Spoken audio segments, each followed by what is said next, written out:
اسی کا ایک واقعہ آپ کو اور سنا دیتا ہوں میں. جس زمانے میں ریولوشن آیا ہے روس میں، حضرت شیخ الہند رحمت اللہ علیہ گئے ہیں سعودی عرب. سعودی نہیں تھا اس وقت، وہ تو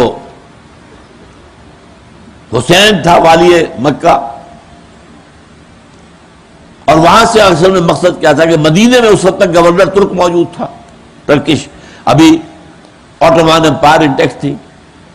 ان کے ذریعے سے تاکہ ان سے کہے کہ آپ ادھر سے حملہ آور ہو، ہم ہندوستان کے اندر انگریز کے خلاف بغاوت کریں گے اندر سے، تاکہ انگریز سے ہماری نجات ہو جائے. وہ شریف حسین والی مکہ نے گرفتار کر کے پیش کر دیا، پلیٹ میں رکھ کر انگریز کے سامنے، لو یہ آپ کا باغی یہاں پہ فساد مچا رہا ہے. He was handed over to the Britishers. اور اس نے کہاں رکھا؟ مالٹا میں، اسیر مالٹا. ہندوستان واپس نہیں لائے. اقبال کے نفس سے ہے لالے کی آگ تیز، ایسے غزل سرا کو چمن سے نکال دو. بہرحال یہی معاملہ ہو رہا تھا مولانا عبید اللہ سندھی کے ساتھ. انہیں بھیجا گیا تھا کابل، امیر کابل سے کہو وہ حملہ آور ہو، اندر سے ہم بغاوت کریں گے، انگریز کو نکالیں. وہ امیر کابل کا بھی معلوم ہو گیا، عبید اللہ سندھی کو بھیجا گیا تھا وہاں. وہ سکھ تھے جو مسلمان ہوئے تھے اور جو نوجوان تھے، جاندار آدمی تھے.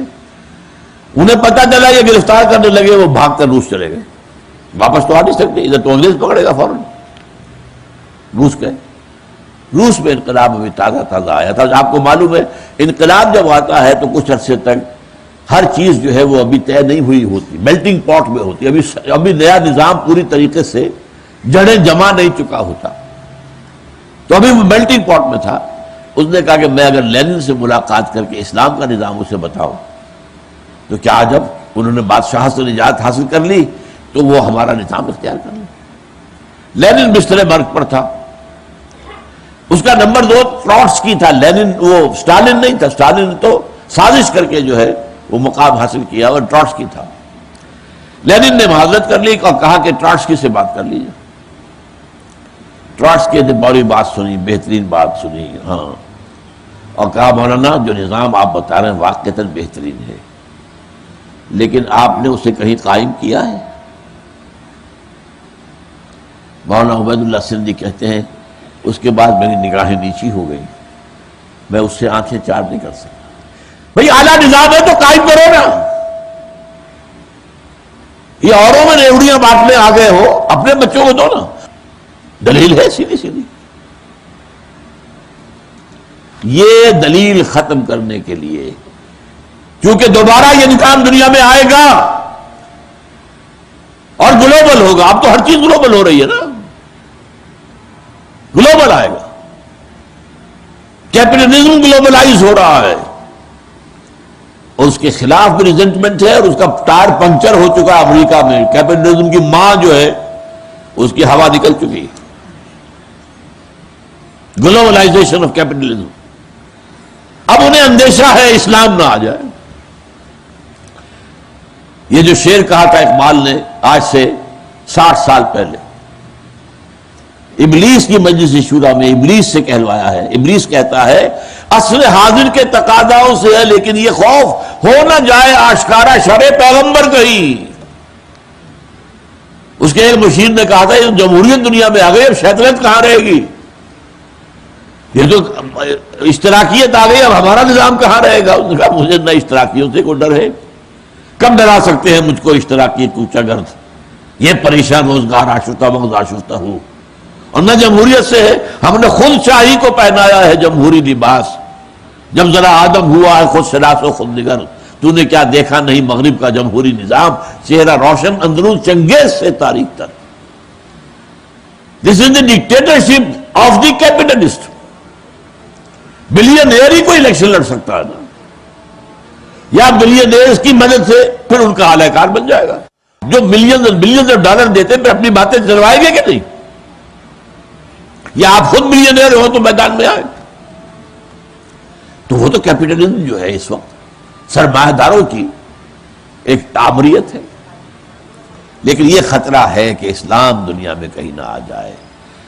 ہے اگر کوئی خطر مجھ کو تو اس امت سے ہے. یہ ابلیس کہہ رہا ہے مسلمانوں سے مجھے خوف ہے، ان کی خاکستر میں ہے اب تک شرار آرزو۔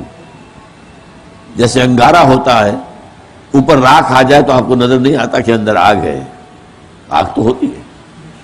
اس امت کے اوپر خاک آ گئی ہے، راکھ آ گئی ہے، اس کے اندر وہ جذبہ انگڑائی لے رہا ہے جس سے کام رہے ہیں مسلم فنڈامنٹلزم، ٹیررزم، یہ اسلام کا نظام جو بھی مانتے ہیں وہ ہمارے دشمن ہیں، ہمیں ختم کرنا، انہیں ختم کر کے رہے۔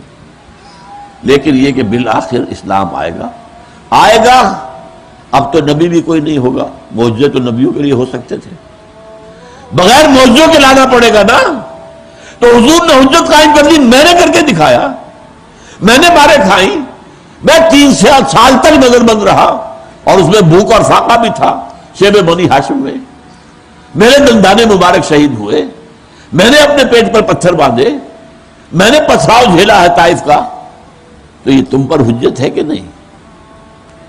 تم امتی سمجھتے ہو، اس میدان میں آنے کو تیار ہی نہیں، تم امتی نہیں ہو۔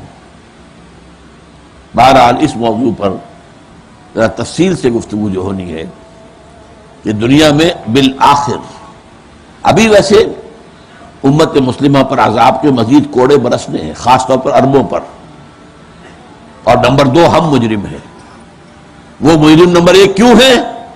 انہیں اللہ نے ایک اونچا مقام دیا تھا، انہی میں سے تھے محمد صلی اللہ علیہ وسلم، یہ رتبہ بلند ملا جس کو مل گیا۔